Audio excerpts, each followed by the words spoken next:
Hello बच्चों। आज मैं आप लोगों को क्लास फिफ्थ की जो आपके पास न्यू एनसीईआरटी की बुक आई है ना, मैथ्स मेला, इसमें हमने अपना चैप्टर नंबर 4 स्टार्ट कर रखा है, वी द ट्रैवलर सेकंड। तो आज की क्लास में हम एक नया टॉपिक इसका सीखने वाले हैं, वो है subtracting large number. Last class में हमने एडिशन सीखा था लार्ज नंबर में कैसे करते हैं। चलो अब सबट्रैक्शन देखते हैं। तो यहाँ पर अगेन आपको एक स्टोरी टाइप कुछ दे रखा है। The place where passenger board a bus is called a bus stand और बस स्टेशन। कह रहे बस स्टैंड और बस स्टेशन वो होता है जहाँ से लोग बस को लेते हैं ताकि वो एक जगह से दूसरी जगह इजीली जा सकें।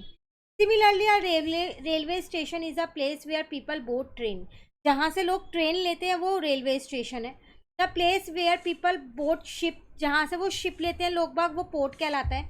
The ports of Mumbai and Chennai are two important ports of India.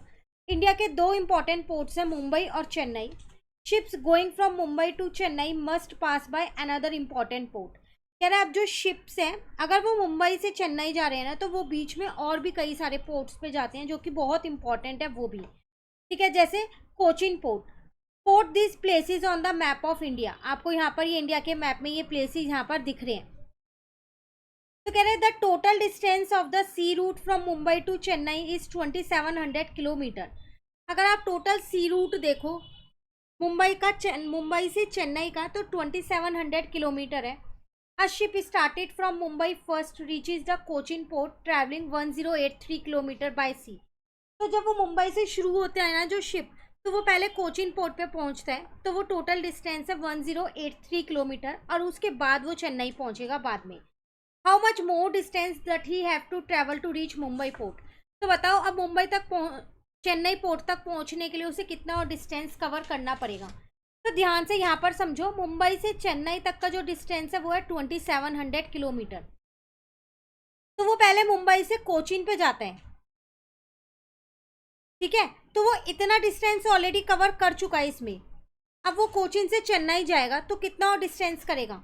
तो जितना टोटल डिस्टेंस है हम क्या करेंगे, उसमें से जितना डिस्टेंस कवर कर लिया उसको माइनस कर देंगे, तो पता चल जाएगा। तो वही चीज़ आपको यहाँ पर बताई गई है। The remaining distance to be travel by the ship is 2700 kilometre minus 1083 kilometre. तो सिंपली जैसे आप माइनस करते हो नंबर्स को कैरी लेके, वैसे ही माइनस करना है आपको। जैसे 0 में से 3 नहीं जाएगा तो ये बन जाएगा 10, 10 में से 3 गया तो 7, यहाँ पर भी 10 था पर इसने इसको कैरी दिया तो 9 हो गया, यहाँ 6 हो गया। 9 में से 8 गया 1, ये 6 ऐसी है, 2 में से 1 गया 1 आ गया। तो फाइनली इतना और डिस्टेंस है जो वो क्या करेगा, अभी ट्रेवल करना रहता है। ठीक है, तो यहाँ लिख दिया गया है the ship has to travel 1617 kilometre more to reach Chennai. Chennai पहुंचने के लिए उसे इतना डिस्टेंस और ट्रेवल करना पड़ेगा। क्लियर हो गया यहाँ तक। चलिए अब आगे कंटिन्यू करते हैं। तो आपसे कह रहे हैं as you learn earlier the longest land route is 15,150 kilometres between Talon Russia and Sagres Portugal. तो ये हम एडिशन वाले में सीख के आए थे। हमने एडिशन में ये जाना था कि जो लैंड का लॉन्गेस्ट रूट था वो किन किन के बीच में था, तो रशिया और पोर्टुगल के बीच में था।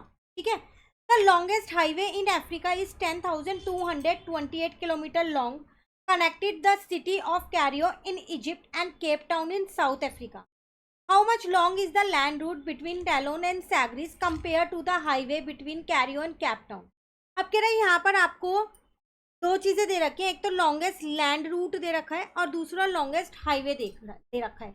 तो बता रहा है, आपसे पूछ रहे हैं कि बताओ कि दोनों में कौन सा लॉन्गर है और कितना लॉन्गर है। तो अगर आप लैंड रूट देखो तो वो इतने किलोमीटर का है, और लॉन्गेस्ट हाईवे देखो तो इतना है।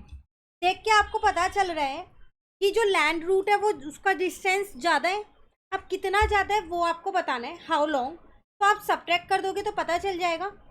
तो 15150 में से 10228 को मैं क्या करती हूँ, सब्ट्रैक्ट कर देती हूँ। तो यहाँ 10 हो जाएगा, यहाँ 4 हो जाएगा। 10 में से 8 गया 2, 4 में से 2 गया 2, 11, यहाँ पर 4 आ गया, 11 में से 2 गया 9, 4, 1 में से 1 गया 0। तो फाइनली आपका आंसर आ गया 4922। तो जो लैंड रूट है वो आपका जो हाईवे है लॉन्गेस्ट उससे इतना ज़्यादा है, डिस्टेंस उसका इतना ज़्यादा है। क्लियर, क्लियर है यहाँ तक।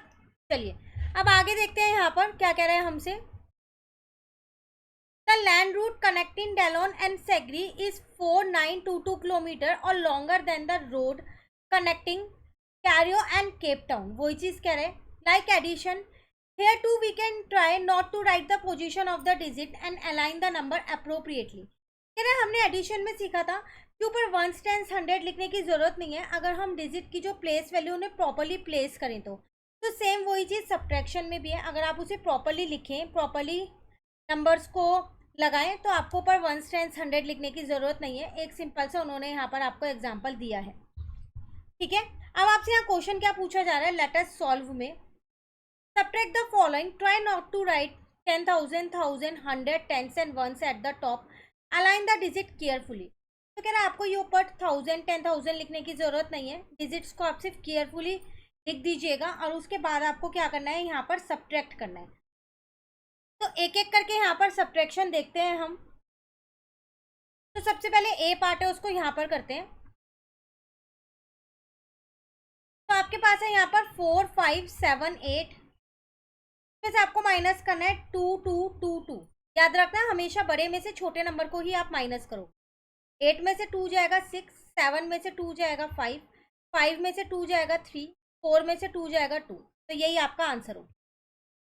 क्लियर. बी पार्ट है हमारे पास 1, 5, 3, 2, 4, 1, 1, 7, 8, 0. 4 में से 0 गया 4 ही आ जाएगा. अब 2 में से 8 नहीं जाएगा, ये 12 बन गया, यहाँ पर 2 रह गया. 12 में से 8 गया 4 आ गया. देन अगेन मैंने इसको 12 बनाया और इसको 4 बनाया यहाँ पर. 12 में से 7 गया तो 5 आ गया. 4 में से 1 गया तो आपके पास 3, 1 में से 1 गया तो 0 आ गया. क्लियर है बी पार्ट. सी पार्ट है हमारे पास 5, 4, 2, 3. इसमें से माइनस करना है हमारे को 4, 2, 3. तो 0, 2 में से 2 गया 0, 4 में से 4 गया 0, 5 का 5 रहेगा क्योंकि 1000 प्लेस पे हमारे पास और कुछ नहीं है. क्लियर. D part is 123. इसमें से माइनस करना आपको 12 को. तो 3 में से 2 गया 1, 2 में से 1 गया 1, 1 ऐसी है. देखो वंस प्लेस को वंस के नीचे ही लिखना, टेंस प्लेस को टेंस के नीचे लिखना, तो कभी भी आपका सब्ट्रैक्शन गलत नहीं हो. ठीक है. उसके बाद अगर आप अपना ई पार्ट देखो तो 77,777 में से माइनस करना है 777 को.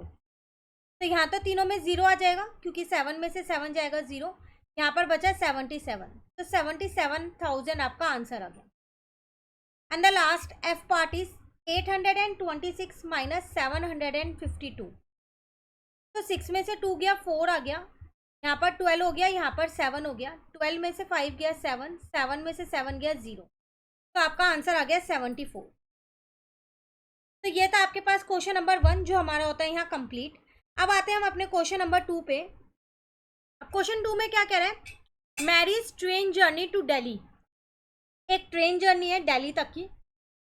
Mary is on a train journey. एक यहाँ गर्ल है मैरी, तो वो ट्रेन की जर्नी कर रही है. She start from Kolkata with 12,540. उसने कोलकाता से स्टार्ट किया जब उसके पास 12,540 रुपीज़ थे. She spend 3,275 on food and other expenses during her trip to Varanasi. In Varanasi, her uncle give her a gift worth rupees 4,900. Then she traveled to Delhi, spending 2,645 on train ticket. She spent 1,275 on souvenirs in Delhi. How much money is Mary left with at the end of Delhi trip? देखो यहाँ पर एक girl है Mary, वो दिल्ली की trip ले रही है, जर्नी कर रही है. तो उसने कलकत्ता से स्टार्ट की थी. तो उसके पास इतने पैसे थे उस टाइम पे. ठीक है, उसने इतने पैसे तो फूड पे खर्चा कर दिया. वाराणसी में गई थी जब, वाराणसी में उसके अंकल ने उसे इतने पैसे दिए. फिर वो दिल्ली के लिए जब ट्रैवल कर रही थी तो उसने इतने पैसे टिकट पे खर्चा किया. और इतने पैसे उसने, जैसे होता है ना हम लोग कहीं बाहर जाते हैं तो कोई स्पेशल चीज़ वहाँ की ले आते हैं एज अ मेमोरी, तो इतने पैसे उसने वो एक गिफ्ट खरीदने में लगा दिया. अब कह रहा है कि बताओ मैरी के पास कितने पैसे बचे हैं, वो आपको बताना है एक्चुअल में कितने पैसे हैं.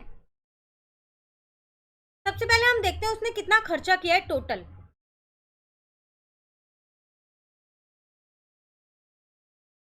तो टोटल एक्सपेंसेस अगर मैं यहाँ पर निकालूं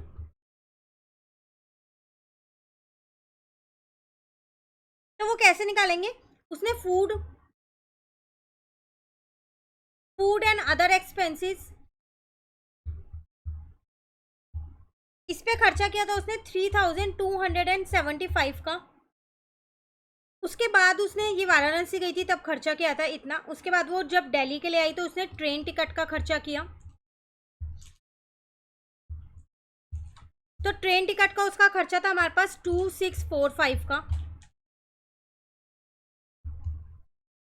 ठीक है, उसके बाद उसने वहां से एक वो गिफ्ट टाइप खरीदा,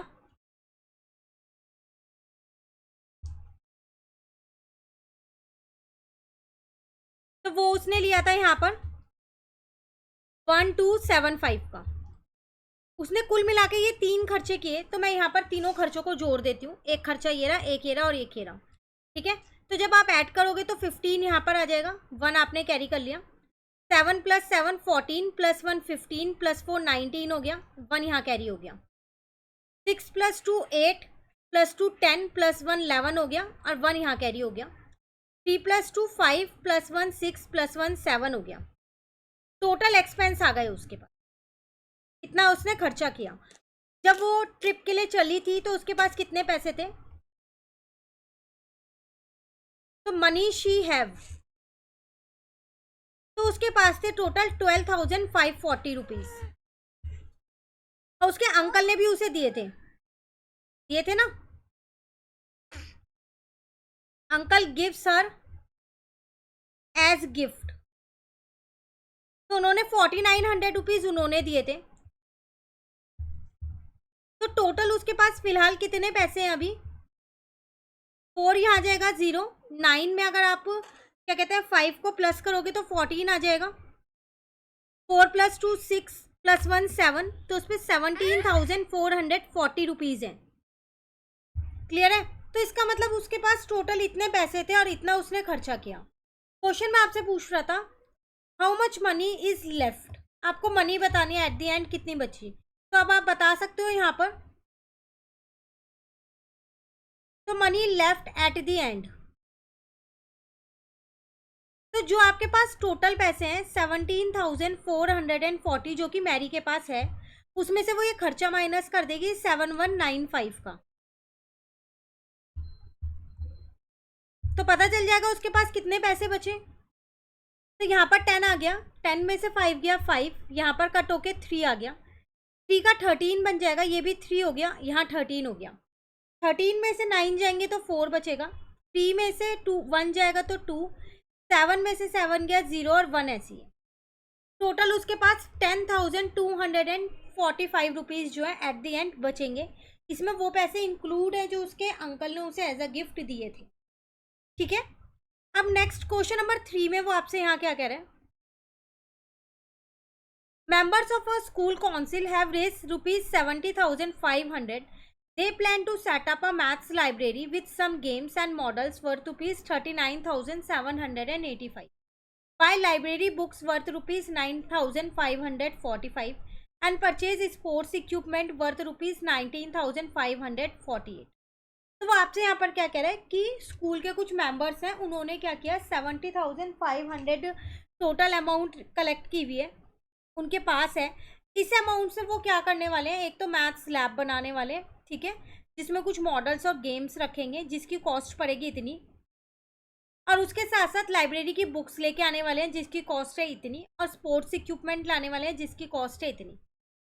अब आपसे 2 क्वेश्चन यहाँ पर पूछ रहे हैं, estimate whether the school council has raised enough money to make the purchase, share your thoughts in the class and check your estimate with calculation. कह रहे बताओ जो उन्होंने सोचा है क्या वो इन 70,500 में वो इजीली ला पाएंगे, क्या ये तीनों चीज़ें 70,500 में आ जाएंगी, तो आपको एस्टिमेट करना है। तो हाँ इजीली आ सकती हैं और आपको ये कैलकुलेट करके भी दिखाना है। तो पहले हम टोटल खर्चा देख लेते हैं कि किस किस पे हो रहा है।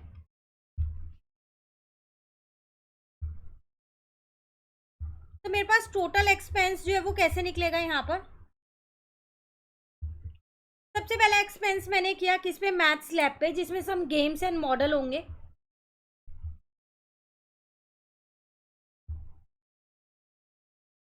तो 39,785 का वो खर्चा है।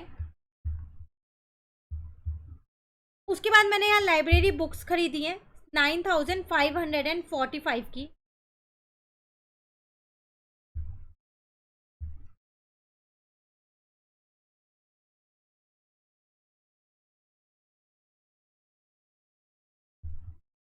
उसके साथ साथ मैंने यहाँ पर कुछ स्पोर्ट्स इक्विपमेंट खरीदे जो 19,548 के हैं।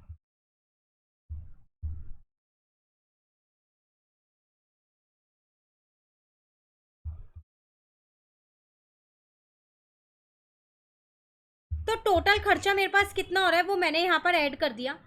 5 + 5 मेरे पास 10 हो गया, +8 18 हो गया। 4 + 4 8, 8 + 8 16, +1 17 हो गया। 5 + 5 10, +7 17, +1 18 हो गया। 9 + 9 + 9 18, +9 27, +1 28 हो गया। 3 + 1 4, +2 6 हो गया। टोटल मेरा इतना खर्चा होने वाला है।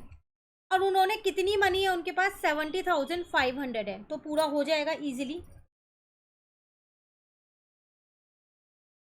मनी दे हैव, तो 70,500 है। ठीक है, फिर इसमें हम लिख सकते हैं यहाँ पर yes school council has raise enough money, तो यहाँ लिख देंगे yes school council has raised enough money. Clear. To make the purchases, ये भी आप आगे लिख सकते हो इसमें पूरा सेंटेंस कंप्लीट करने के लिए।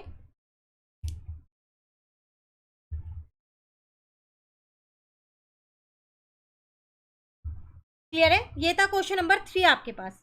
अब आते हैं क्वेश्चन नंबर 4 पे। कह रहा है a truck can carry 8250 kg of goods, a factory load 3675 kg of cement and 2850 kg of steel on it. एक ट्रक है जिसकी कैपेसिटी है कि वो 8250 kg तक का गुड्स का लोड ले सकता है। एक फैक्ट्री ने उसमें दो चीज़ें रखी हैं, सीमेंट रखा है इतना और स्टील रखी है इतनी। What is the total weight loaded on the truck, तो टोटल कितना वेट लोड हुआ है ट्रक में वो आपको बताना है। तो आप यहाँ पर बता सकते हो इजीली, वेट ऑफ सीमेंट बता दो एक बारी।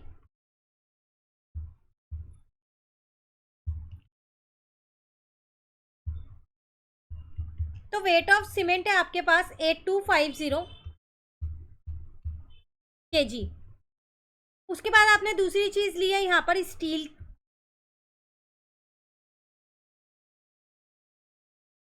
तो वेट ऑफ स्टील आपके पास है कितना 2850 kg। तो अगर दोनों को प्लस कर दूंगी तो पता चल जाएगा टोटल वेट कितना उसमें लोड हुआ था। तो 5 + 5 10 हो गया, 8 + 2 10 + 11 1 कैरी, 8 + 2 10 + 1 11। ठीक है, तो अब हम यहाँ पर लिख सकते हैं total weight loaded on the truck.